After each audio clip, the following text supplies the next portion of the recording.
Hello, je suis trop contente de vous retrouver pour une vidéo, surtout que c'est pour un reading vlog. Et ça fait pas mal de temps, ça fait plus d'un...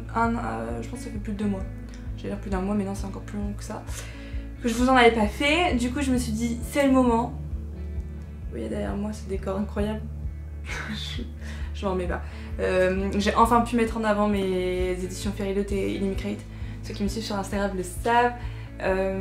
Parce qu'en fait elles étaient cachées dans ma bibliothèque, ma grande bibliothèque où je range tout, et c'était pas du tout mis en avant et tout, alors que avec les Sprayed Ages, magnifique, et il fallait bien que je le fasse. Et la version d'Acotar là juste ici, enfin je vous montrerai juste après, mais que je devais mettre en avant absolument quoi. Enfin si une édition aussi limitée, c'est pas possible de la cacher derrière d'autres livres. Donc c'est ce que j'ai fait, je vous montre ça juste après, mais avant du coup, écoutez, on va parler livre, on va parler lecture. Je suis dans ma lecture de Récursion de Blake Crouch, donc qui est de la SF, que j'avais vu passer sur le compte de Valentine, donc My Little Library. Elle a lu d'autres, il me semble qu'elle avait lu, comment il s'appelle, Dark Matter, il me semble, qui était sorti avant chez J'ai lu, donc au moins si j'aime celui-ci, je me lancerai sur l'autre. Et là je suis à la page 180, donc j'ai presque atteint la moitié depuis... Je l'ai commencé, on est samedi, je l'ai commencé vendredi matin dans le train en allant au travail. Et vraiment c'est une bonne surprise. Alors j'avais peur parce que comme je vous dis c'est de la SF, mais c'est un livre quand même d'SF adulte. Ça mélange enquête et science-fiction. Donc ça fait un genre de polar SF comme ils disent derrière dans la 4ème de couverture. Et en fait ici on est dans notre monde. C'est pas un space opéra ou quoi que ce soit, non, c'est sur notre monde. En fait on va suivre 2 points de vue. On va suivre le point de vue de Elena, qui est une neurologue qui en fait a une mère qui est atteinte de la maladie d'Alzheimer. Du coup elle, tout ce qu'elle veut faire depuis qu'elle sait que sa mère est atteinte de cette maladie, c'est trouver une solution et trouver un remède, trouver quelque chose qui peut faire en sorte que sa mère n'oublie pas tous ses souvenirs et puisse les garder en mémoire. Du coup, elle va aller chercher des gens qui pourraient faire en sorte de lui donner les sous nécessaires pour qu'elle puisse faire son étude. Et un jour, elle va tomber sur un milliardaire qui va lui proposer de payer tout simplement sa recherche. Et du coup elle va accepter et elle va arriver sur une sorte de plateforme à 300 km des côtes, donc hyper isolée, et en fait on va commencer à découvrir toute son étude, et ça va durer des années et des années. Et donc ça c'est en 2006, 2007, je sais plus exactement. Et ensuite on va suivre un autre point de vue qui est celui de Barry Sutton, qui est un enquêteur, et on va le suivre 10 ans après ce point de vue-ci. Et en fait lui il enquête sur une grosse vague de suicides qui a lieu de plus en plus en ce moment à cause d'une maladie neurologique qui s'appelle la SFS, donc le syndrome des faux souvenirs. En fait ce sont des gens comme vous et moi qui en plus de leurs souvenirs réels que vous avez chaque jour, ont l'impression d'avoir des souvenirs d'une autre vie. En fait ça se mélange tellement, il y en a, ils préfèrent tellement les souvenirs de leur autre vie qu'ils ne supportent plus leur vie actuelle et qu'ils préfèrent tout simplement se suicider. Donc c'est un vrai problème bien sûr. Et en fait du coup il veut en apprendre plus sur ce qui se passe, et il a commencé toute une enquête autour de cette maladie, autour des recherches, autour de tout ça, et il va apprendre des choses hyper étranges, hyper choquantes, et donc voilà. Donc, nous on les suit au fur et à mesure que le temps avance, ou pas. Il y a aussi des retours en arrière, donc ça je vous laisserai découvrir si vous vous lancez dedans. Mais pour le moment c'est très très bien pensé, c'est très intéressant. J'ai pas du tout l'habitude, vous le savez, de lire de la SF, encore moins de la SF adulte. Et j'avais peur que ce soit trop compliqué au niveau des termes. Alors oui, il y a certains passages qui sont beaucoup plus scientifiques, donc faut être concentré. C'est pas du Aurora Squad ou ce genre, ou Illuminae ou ce genre de choses, mais ça reste quand même hyper accessible. Elle l'avait dit, mais c'est vulgarisé pour faire en sorte que tout le monde puisse comprendre, et c'est ça qui est bien aussi, c'est ce que j'aime. Et puis bon, en fait, t'as tellement envie d'en savoir plus et de comprendre le pourquoi du comment et de comprendre d'où la maladie vient, qu'est-ce qui a fait en sorte qu'elle soit créée et pourquoi il y a certaines personnes qui l'attrapent et d'autres non, etc. Bah qu'en fait, t'as juste une envie, c'est d'avancer et ça se lit très rapidement. Bah, de toute façon, je sais pas si vous verrez, mais c'est quand même écrit gros, donc ça se lit bien et il fait 400 pages. C'est un one shot et donc voilà. Donc pour l'instant, ça se passe très bien, donc je vous reprendrai plus tard pour vous faire un update sur la suite. Et sinon, ce week-end, j'aimerais bien lire les 2 BD que j'ai reçus de la part de Dupuis. Donc il y a le premier tome de L'Héliotrope de Joanne Sfar et Benjamin Shaw, donc les voleurs de magie. Alors là, on va suivre une jeune élève, et je n'en sais pas plus. Voilà. Ah si, c'est écrit, voilà qu'à la suite d'une aventure rocambolesque, elle se retrouve avec la peau couleur bleu héliotrope. Désormais ce nom la suivra partout. J'ai plus l'habitude de ce genre de planche parce que vous savez, c'est un peu le genre de planche qu'on avait à l'époque. Enfin moi je sais que j'en trouverais pas mal dans la bibliothèque de mes parents. C'est pas forcément le genre de dessin que j'aime le plus. Moi j'adore tout ce qui est très arrondi, comme on se trouve souvent dans les BD de Audrey Alouette, donc le grimoire de Delphi ou le jardin des fées, le secret des fées, je sais plus, je vous les mettrai là, mais c'est ce que je préfère, donc bon, on verra si l'histoire me plaît, sachant qu'en fait c'est parce qu'il y a le tome 2 qui va sortir en novembre, du coup j'avais demandé le tome 1. Et en deuxième BD, et Mathilde de Mes Douces Lectures m'a dit qu'elle l'avait beaucoup aimé, donc j'ai hâte de me faire mon propre avis. Je vais lire Citizen, regardez-moi. Rien qu'à la couverture, je la trouve magnifique. Donc en fait c'est écrit par au co-scénario il y a la chanteuse Jane, donc ça m'a un peu intriguée, dirons-nous. Et alors les graphismes c'est beaucoup plus mon truc. En fait ça fait un peu plus comique et moi c'est ce que j'aime aussi.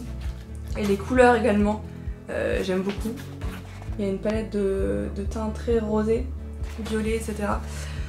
Donc on verra bien, mais pour vous dire, ici on est à Citizen, en fait c'est une ville éco-responsable qui répare la terre post-apocalyptique grâce à ses arbres étonnants. Bref, donc je pense qu'il y a une part un peu écologique dans tout ça. J'ai hâte de voir ce que ça va donner, je ne sais pas si c'est un tome 1 ou pas, ou si c'est un one shot, regardez même derrière la couverture, c'est très beau. Ils ont fait un super travail sur celui-ci. Et donc bah voilà. Déjà, c'est déjà pas mal, je pense que j'ai déjà pas mal parlé alors que je viens juste de commencer le vlog, c'est super. Puis moi je vous retrouve tout à l'heure pour vous en dire un peu plus sur tout ça. Alors du coup en fait c'est mes parents qui ont monté ce nouveau meuble chez moi pour que je puisse ranger de nouveaux habits parce que je n'avais pas assez de place tout simplement. Et du coup regardez, je suis trop contente, ça me fait un super rangement au niveau des éditions limitées comme je vous disais. Et puis du coup j'en ai profité pour mettre un peu toutes les décos que j'avais que j'ai reçues dans les box. Donc là par exemple il y a ce petit plateau qui est inspiré de The Night Circus. Il y a celui-ci, alors je sais plus du tout d'où est-ce que ça vient.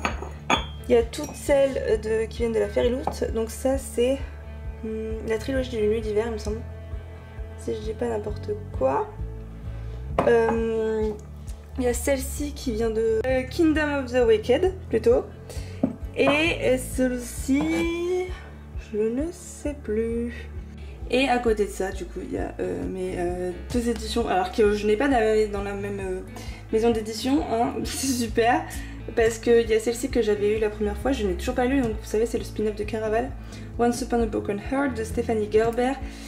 Et le tome 2, parce que tout simplement c'est celui qui a les gravures, donc magnifique. Mon édition chouchou de Akotard. Puis toutes celles qui viennent de... Alors, sauf celle-ci qui est qui est français chez Big Bang. Et celle-ci de Brajlon, français pareil. Mais sinon c'est toutes les éditions Fairyloot ou Illumicrate que j'ai reçues dans des box, ou celle-ci que j'ai achetée. Et celle-ci aussi sur Vinted. Donc voilà. Parce que j'étais pas abonnée à l'époque et du coup je les avais pas eues. Mais je suis trop contente de comment ça rend. Et juste ici j'ai mis les petits vide-poches un peu... Voilà. Donc je savais pas où les mettre. Donc voilà un peu.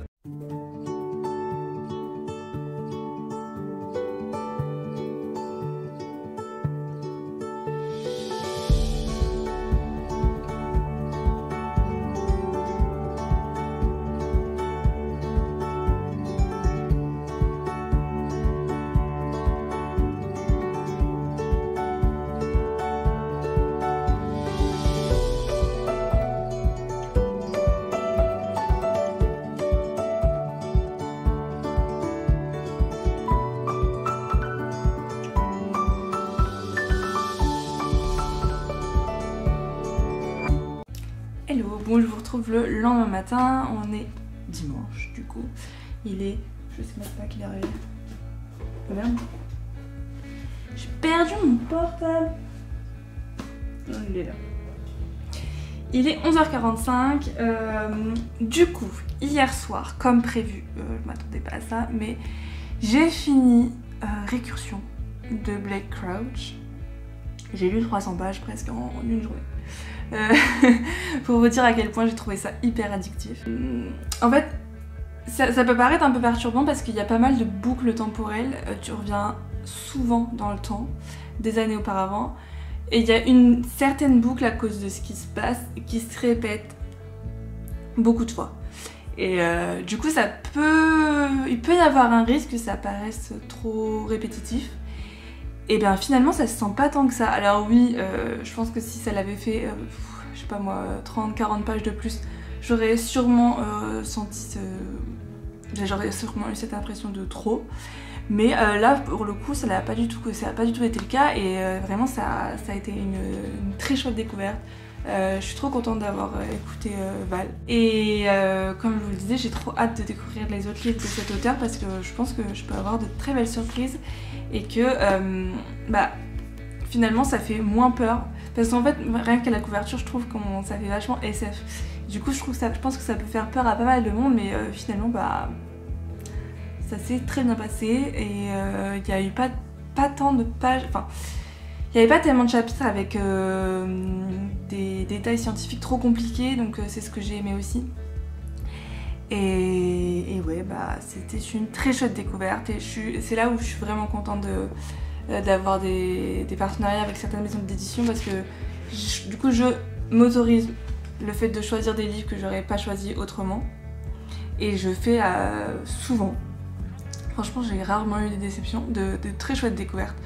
Donc voilà, encore merci, j'ai lu pour cette découverte. Ensuite, ce matin, du coup, j'ai lu la BD, le premier tome d'Héliotrope de Johann Spar et Benjamin Shaw chez Dupuis. Et je vous ai montré un peu à quoi ressemblait le graphisme à l'intérieur, les planches, etc. Et ça se lit très vite. Je pense que c'est un peu trop jeunesse pour moi, mais je lis beaucoup de BD jeunesse, mais là c'est le côté jeunesse auquel je suis moins fan parce qu'en fait c'est faire parler les jeunes d'une certaine façon. Moi j'ai du mal à adhérer quand on les fait parler comme ça, quand il y a des fautes exprès dans les bulles, etc. C'est vrai que j'ai un peu de mal. Et après là il y a vachement de second degré parce qu'on suit du coup Héliotrope qui de base a une peau comme ça, voilà. Et sauf qu'un jour, elle a des lubies qui apparaissent comme ça, elle ne vit plus qu'avec sa grand-mère dans une espèce de château, de manoir, je ne sais quoi, parce que ses parents sont en prison, parce que ce sont des voleurs d'objets magiques, voilà, sauf que personne ne sait que ses parents sont en prison. Et elle va avoir d'un coup une lubie, elle va se dire que du jour au lendemain, elle est amoureuse de sa camarade de classe. Et du coup, pour lui faire un super cadeau, elle va vouloir chercher une couleur magique, incroyable, etc., hyper rare. Sauf que au moment de voler cette couleur, ça va mal se passer et cette couleur va s'imprimer sur sa peau. Sauf que c'est une couleur qui est très recherchée par beaucoup de créatures de ce monde et en fait, ils vont tout simplement vouloir la dépecer. Voilà, quand je vous dis que c'est à prendre au second degré parce que en fait même sa grand-mère le matin elle boit de la vodka au petit-déj, elle tue des gens comme ça sans scrupules, enfin il n'y a pas beaucoup de règles dans cette famille. Et donc voilà, on va dire que ça se lit bien mais c'était pas non plus la BD de l'année. Normalement je vais recevoir le tome 2 à sa sortie en novembre. On verra bien ce que je vais en penser. Mais ouais, ce sera pas la BD que j'aurais préféré lire cette année, quoi. Et du coup, comme vous l'avez vu, je vais me faire, avant d'entamer une nouvelle lecture, que j'hésite encore en roman. Vraiment, je suis en pleine hésitation. Je pense que je vais en commencer 2 parce que il y en a un, j'ai regardé des TikTok et tout. Oui, parce que je me suis mise sur TikTok, sur BookTok, 2 ans après tout le monde. Parce que, je sais pas, j'arrivais pas à adhérer à l'époque et Sauf que là, bah voilà, je commence à faire une addiction. J'ai regardé des vidéos sur un auteur en particulier qui m'a donné envie de continuer parce que j'ai déjà lu 6 de ses livres. Et sa plume me manque trop, donc j'ai trop hâte de reprendre. Du coup, je me suis dit que j'allais faire 2 lectures en cours comme ça. Comme ça, au moins, j'avancerai quand même les SP à côté. Mais du coup, oui, pour vous dire, je vais du coup commencer Citizen, comme que je vous avais montré juste avant, dans les clips juste avant. Et j'ai plus d'espoir pour celui-ci. Donc je vous en dirai plus après. Mais du coup, je vous retrouve tout à l'heure. Du coup, on se retrouve 1 heure après. Peut-être que je pense à manger un jour. Il est 13h15, voilà. Parce que j'ai fini Citizen et j'ai beaucoup plus aimé que l'héliotrope. Parce que déjà ça a un style un peu SF que j'aime beaucoup, alors que l'autre c'était plus du fantastique. En fait ici on va suivre, comment elle s'appelle, Amal, donc qui est une lycéenne qui habite à Citizen. Donc Citizen c'est un peu une ville qui a été construite après tout ce qui s'est passé dans notre monde, tous les dommages environnementaux qu'il y a eu. Et en fait ils ont décidé de construire un peu une ville utopique où tout semble parfait, tout est fait pour que les gens puissent vivre d'une façon très utopique, où soi-disant l'environnement est placé au centre, le bonheur des gens également. Bref, il y a plein de choses qui sont faites pour que les gens soient heureux dans un environnement sain. Et en fait on va vite se rendre compte qu'il y a peut-être des choses qui se cachent derrière tout ça, que tout n'est pas tout beau, tout rose. Et en fait Amal, sa sœur a disparu il y a 3 semaines. Et on va se rendre compte que derrière cette barrière qui entoure Citizen, il y a un groupe il s'appelle les Dick Nature, qui s'est créé et qui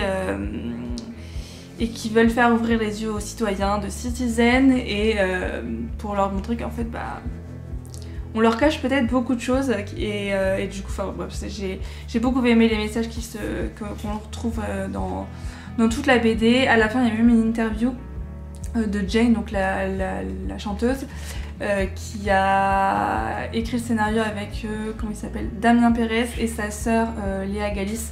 Donc il y a également aussi une belle relation entre Amal et sa sœur qui est mise en avant tout du long. Donc elle a dit qu'elle s'était inspirée vachement de sa relation avec sa propre sœur, donc ce que je trouve plutôt beau aussi. Et ce qui est bien aussi, c'est que dedans, elle l'explique de toute façon, c'est les futures générations qui changeront les choses par rapport à l'écologie dans notre monde, et que forcément de toute façon on le voit de plus en plus, c'est les jeunes qui prennent la parole sur toute la partie environnementale. Et du coup dans cette BD, c'est surtout les jeunes qui se bougent pour faire en sorte que les choses changent, et du coup je trouve ça encore mieux. Bref, il y a de beaux messages, je vous le conseille clairement. Je pense que c'était un one shot parce qu'il n'y a pas de suite ça appelle pas de suite en fait, tout simplement. Mais une très belle découverte. Bon, je vous retrouve devant ma bibliothèque pour choisir ma prochaine lecture parce que je suis en pleine hésitation de fou. Alors, pour vous dire un peu, dans les services presse, en fait, il faudrait que je lise, et en plus ça me ferait terminer une saga, donc ce serait pas plus mal. Puis je pense pas que je mettrai longtemps parce que c'est un jeunesse, il fait 380 pages. Mais il y a des illustrations et tout, donc je pense que ça pourrait aller vite. Donc il faudrait que je lise le tome 2 des Monstres de Rookhaven, donc les Ombres de Rookhaven de Padraig Kenny chez Lumen. Ce qui serait en plus une bonne chose parce que du coup ce serait le dernier Lumen que j'ai à lire. Après je serai à jour. Donc je pense je vais me faire celui-ci juste après, mais j'aimerais bien faire une autre juste à côté. Une autre lecture juste à côté. Et c'est là où ça devient compliqué. Je pense que comme c'est du jeunesse, très jeunesse, je voulais me faire un adulte à côté. Fantasy adulte. Soit je reste dans les SP, mais un qui me fait un peu peur parce que en fait alors j'avais beaucoup aimé le tome 1, mais apparemment le tome 2 demande vachement de concentration. Et je sais pas du coup si c'est une bonne idée de le lire à côté d'un autre livre ou pas. ou si au contraire c'est une bonne idée parce que ça me fera avancer, j'aurai l'impression de plus avancer, j'en sais rien. En fait il faudrait que je lise le tome 2 de la trilogie de Licanius, donc Un écho du futur de James Hillington, aux éditions Léa, donc qui est encore une fois un SP. Il fait 600, non pas 100 du tout, 650 pages, sachant que le premier tome je l'ai lu, je m'en souviens plus. Je sais plus si c'était au début d'année ou l'année dernière, je sais plus du tout, mais l'auteur est très intelligent, ou Léa, je sais pas, je sais pas qui a eu l'idée, j'en sais rien, les éditions Léa. Ils ont mis un gros résumé spoilant quand même, qui reprend les... regardez, vous voyez, qui reprend les grosses lignes du premier tome, ce qui n'est pas plus mal, d'ailleurs toutes les maisons d'édition devraient faire beaucoup plus ça, on serait moins perdu comme ça. Donc soit je me fais lui, ou alors, parce que je vous le disais, j'ai regardé un live et une vidéo, enfin un live en début de ce... Non, c'est quand? Jeudi qu'ils l'ont fait. Et puis dans ma tête, le fait qu'il faut que j'aimerais bien avancer dans les livres d'un auteur que j'adore, parce que j'en ai beaucoup dans ma palle et que j'avance peu parce que c'est tous des briques, et du coup j'ai du mal à les sortir. Et le dernier que j'ai sorti c'était en juin je crois. Parce que c'était le tome... ils étaient plus petits parce que c'était une saga qui est plus petite en termes de pages. Donc c'était plus simple à sortir. Mais du coup après le live de... Donc il y avait qui bah je sais plus, je vous mettrai... J'ai pas envie de dire... de me tromper dans les noms. Je sais qu'il y avait Rémi de l'Incre de la Magie. Il y avait... Enfin je sais plus, je vous remettrai les noms dans la barre d'infos. Mais ils ont fait un live sur la série Sharakai. Donc les 12 rois de... Donc moi j'ai le tome 1, les 12 rois de Sharakai de Bradley P. Beaulieu que j'ai dans ma palle depuis pas mal de temps. Il fait 750 pages et ils ont donné trop envie. Regarde, il est arrivé un peu défoncé.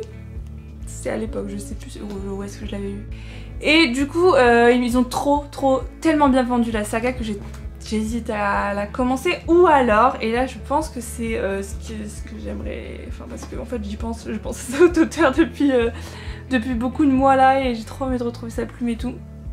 Je me fais le tome 2 de Fils des Brumes, donc le puits de l'ascension de Brandon Sanderson, parce que vraiment cet auteur j'adore, mais j'aime tellement depuis que je me suis lancée dedans. C'était quand?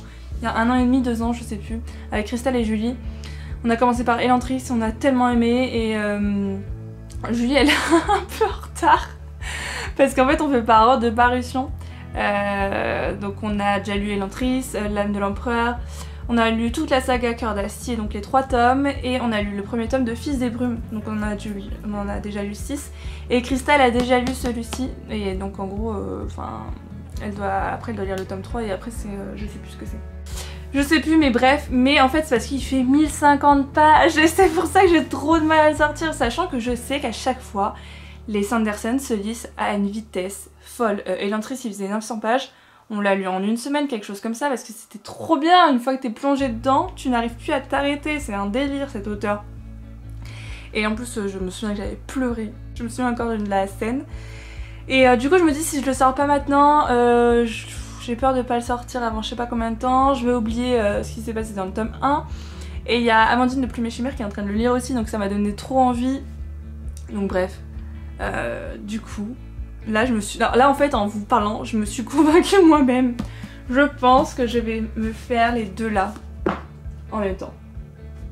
Comme ça, jeunesse, très jeunesse, adulte, fantaisie adulte, très adulte, enfin adulte quoi. Et du coup je me dis je me perdrai pas entre les deux univers. Moi c'est toujours ça qui m'angoisse un peu à lire 2 livres en même temps. Là c'est pas possible, en fait c'est pas possible de confondre les 2 univers. Donc je pense que je vais faire ça. Alors on est mardi 1er novembre, donc je profite de ce jour férié pour vous prendre un peu et vous faire un petit update et surtout de ce fond parce que je viens de tourner mon book haul du mois d'octobre. Donc j'en profite pour reprendre un peu ça. Et pour vous faire un petit update lecture, mais déjà, juste pour vous montrer une petite réception, j'ai reçu Le sang et la cendre de Jennifer Ellerman Shaw des éditions, j'ai lu, je suis trop contente. Parce que, si vous me connaissez un peu sur Insta, vous savez que j'ai From Blood and Ash dans ma pile VO depuis 1 an et demi, 2 ans, que je n'arrive pas à le sortir parce que, alors vraiment, Bon après c'est un poche donc ça va pas mais qu'est-ce que je pourrais dire. Même ça, ensemble je les compare tous les deux. Limite, From Blood and Ash alors qu'il fait moitié moins de mon niveau page est aussi lourd que l'Empire du Vampire alors qu'il fait presque 1000 pages. Lui fait... ouais presque 600 pages. Mais vraiment ça, c'est écrit hyper serré, c'est de l'auto-édition et il pèse trop son poids. Il me tuerait les poignets, si je savais que si je le lis il me tuerait les poignets. Et je sais pas si vous verrez mais déjà la tranche est un peu comme ça. Donc je sais que si je l'ouvre celui-ci je pète la tranche et j'ai pas du tout envie. Bref. Il me donne très envie mais j'avais peur de le sortir en VO, j'avais peur de mettre 10 millions à lire, etc. Du coup quand j'ai vu qu'il était dans le programme de parution des éditions, j'ai lu, j'ai pas réfléchi 40 000 fois et je l'ai pris et j'ai trop hâte. Et je me le ferai en novembre et j'ai trop hâte. Voilà, ensuite passons du coup à l'update lecture. Hier j'ai commencé Les Ombres de Rookhaven, donc le tome 1 des monstres de Rookhaven de Patrick Kenny aux éditions Lumen. J'ai lu 150 pages parce que je l'alterne en fait avec l'autre. Je lis un chapitre de celui-ci, un chapitre de l'autre, un chapitre de celui-ci, un chapitre de l'autre. Donc comme ça au moins j'avance des deux côtés. Il est toujours aussi beau au niveau mise en page. Par contre, je ne suis pas du tout contente. Est-ce qu'on va le voir? J'ai peur qu'on arrive en dessus. Ok, on s'en fiche. Le tome 1, il y avait des araignées, vous savez, je déteste ça, j'ai une vraie phobie. Et du coup, j'avais dû lire avec un truc. On m'avait dit, je crois que quelqu'un m'avait dit, je sais plus. Oui, parce que les filles avaient regardé, elles m'avaient dit, mais non, tu vas voir, il n'y a plus d'araignées dans le tome 2. Mensonge! Mensonge! J'arrive à une page hier soir, des araignées qui parcourent la page comme ça là. Bref. Elles sont si bien faites que elles sont trop réalistes, ça fait trop peur. Mais j'aime beaucoup ce que je lis, peut-être pas autant que le tome 1 parce que le tome 1 c'est vraiment la découverte de l'univers que j'ai beaucoup aimé. Là je suis pas aussi tant attachée au personnage de Billy parce que c'est quelqu'un d'hyper renfermé. En fait on sait pas ce qu'il pense. On comprend pas trop ce qu'il ressent, on sait pas trop ce qu'il fait là non plus. On sait qu'il a une mission un peu secrète, etc. Et qui va blesser les gens du manoir. Et j'avoue que pour le moment j'ai un peu de mal avec lui. Donc on verra bien. Après j'aime toujours autant les personnages de la famille Rookhaven, dans le manoir de Rookhaven. Je les trouve hyper attachants. Je vais pas en dire plus pour le moment parce que j'ai presque atteint la moitié donc on verra bien à la fin. Je vous en reparlerai rapidement plus tard. Mais à côté de ça, du coup, je suis dans le tome 2 de Fils de brume de Brandon Sanderson. Je suis trop contente de retourner dans cet univers. Enfin, je sais pas, en fait, cet auteur, il me fait un effet que je retrouve nulle part ailleurs et j'adore. Alors, j'aime un peu moins pareil que le premier tome parce que je suis pas forcément la plus grande fan du personnage de Vin. Elle a des réactions parfois qui me déconcertent un peu. Je la trouve un peu froide et je suis pas à fond. En fait, je trouve que Sanderson c'est pas le meilleur en termes de relations amoureuses dans ses livres. Enfin du moins dans ceux que j'ai lus pour le moment. Et là bah du coup je trouve qu'on est vachement tourné là-dessus pour le moment. Bon après j'ai lu 130 pages hein, donc c'est rien du tout. Vous voyez tout ce qui me reste encore. Mais par contre il y a plein de choses qui se passent à côté, il y a plein de mystères qui sont en train d'arriver que j'aime beaucoup plus et j'aime beaucoup retrouver les personnages de la bande initiale de Kelsier que j'adorais, qui me faisaient mourir de rire. Et j'ai trop hâte de les voir beaucoup plus. Parce que là comme je vous le disais on est plus focus sur Vin et sur... comment il s'appelle Bah non je peux pas vous dire. Je peux pas vous dire parce que j'ai peur que ça spoil le premier tome. Je ne vous dis rien mais... ouais, j'ai hâte de voir comment ça va continuer. Hello, bon, je conclue enfin ce vlog. On est dimanche 6 novembre et j'ai pas pu vous prendre avant parce que je suis retournée chez mes parents ce week-end. Du coup, je voulais quand même vous faire un dernier petit update sur mes lectures et juste vous montrer une réception que j'ai reçue parce que ça voudrait dire que je vais pouvoir commencer une saga qui me donnait trop envie, donc j'ai trop hâte. Du coup, pour ma lecture de ce principal de ce reading vlog, j'ai bien sûr fini Les Ombres de Rookhaven donc de Patrick Kenny chez les éditions Lumen et écoutez j'ai bien aimé, J'ai trouvé que c'était une belle fin, de toute façon il y a toujours de belles morales. On est vachement centré sur ce tome-ci, sur le deuil, la gestion du deuil, à quel point ça dépend d'une personne à une autre, enfin, forcément on le vit pas tous de la même manière. Et j'ai trouvé ça hyper touchant de retrouver ce thème abordé dans une lecture si jeunesse. Surtout que finalement on suit des monstres entre guillemets, et c'est eux qui nous font le plus de peine, c'est eux qui ressentent le plus de choses.